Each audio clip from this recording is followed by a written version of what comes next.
常见咳嗽声记得听一听，最后一个要重视。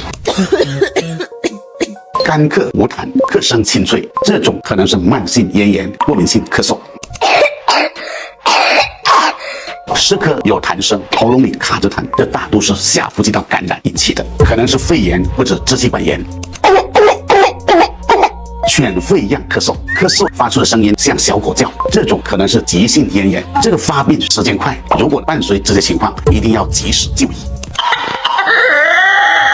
鸡鸣样咳嗽，咳嗽剧烈且持续时间长，结尾像鸡打鸣，很可能是百日咳，赶快去医院。以上几种咳嗽都整理在最后了，记得点赞收藏。